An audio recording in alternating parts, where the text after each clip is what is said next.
प्रधानमंत्री मोदी जी के नेतृत्व में हम 11 साल पूरे कर रहे हैं और उनके नेतृत्व में चलने वाला ये सरकार, उसके बारे में आज हम कोशिश करेंगे कि चर्चा करें, क्योंकि 10 साल 11 साल की अवधि को एक प्रेस कॉन्फ्रेंस में बांध देना ये बहुत ही कठिन काम है। लेकिन फिर भी जो विकसित भारत और विकसित भारत में अमृतकाल और अमृतकाल के लिए जो सेवा, सुशासन और गरीब कल्याण, इस पे जो समर्पित 11 साल प्रधानमंत्री मोदी जी के नेतृत्व में कार्य हुआ है, वह स्वर्ण अक्षरों में लिखे जाने वाला कार्य हुआ है। It should be written in golden words, in golden letters, क्योंकि जो काम हुआ है वह अकल्पनीय और अद्वितीय। और इस बात को हमको ध्यान में रखना चाहिए कि किस तरीके से प्रधानमंत्री मोदी जी ने देश की राजनीति की संस्कृति, पॉलिटिकल कल्चर, देश के राजनीतिक संस्कृति, पॉलिटिकल कल्चर को उन्होंने परिवर्तित किया है। देश 11 साल पहले तुष्टीकरण पर और तुष्टीकरण के साथ साथ समाज को खंडित करके अपनी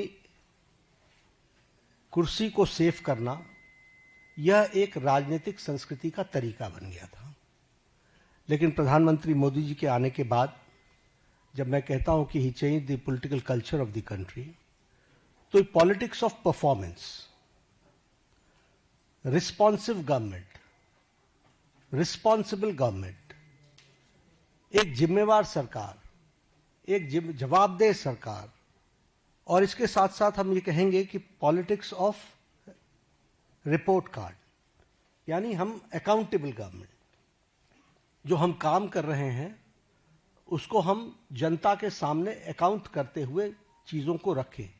ये नई संस्कृति पैदा हुई और इसलिए मैं बड़े गर्व के साथ ये कह सकता हूं कि पिछले 11 साल में मोदी जी के नेतृत्व में चलने वाली सरकार ने भारत की राजनीति की संस्कृति को बदलकर न्यू नॉर्मल, न्यू ऑर्डर को स्थापित किया है। और यह सरकार एक असरदार सरकार है, इफेक्टिव गवर्नमेंट।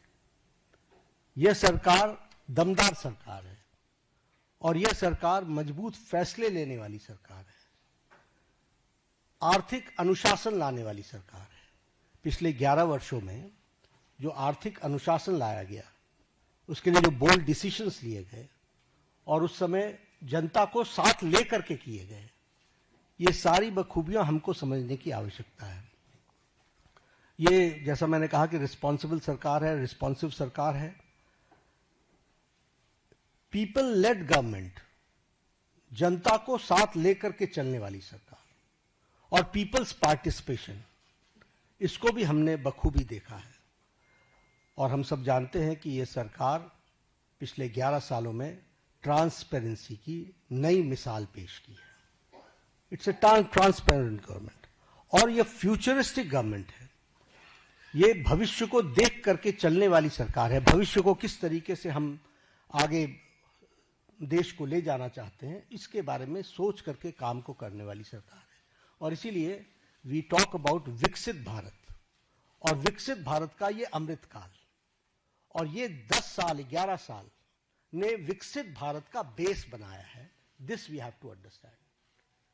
और इस बेस को बनाने के लिए जो भी फैसले लेने थे, वो सारे फैसले लिए गए। आज के दिन मैं 2014 से पीछे जाऊं, इसकी आवश्यकता नहीं है, लेकिन हमको ये याद रखना चाहिए कि that government before 2014 was full of corruption। भ्रष्टाचार से आकंठ डूबी हुई सरकार थी, घोटालों से में संलिप्त सरकार थी, वाली सरकार थी। एक नेगेटिविज्म का वातावरण था, कुछ नहीं बदलने वाला। लेकिन 2014 के बाद हमने ऑप्टिमिज्म देखा है। the shift. When I talk about political culture, I talk about the shift from negativism to positivism.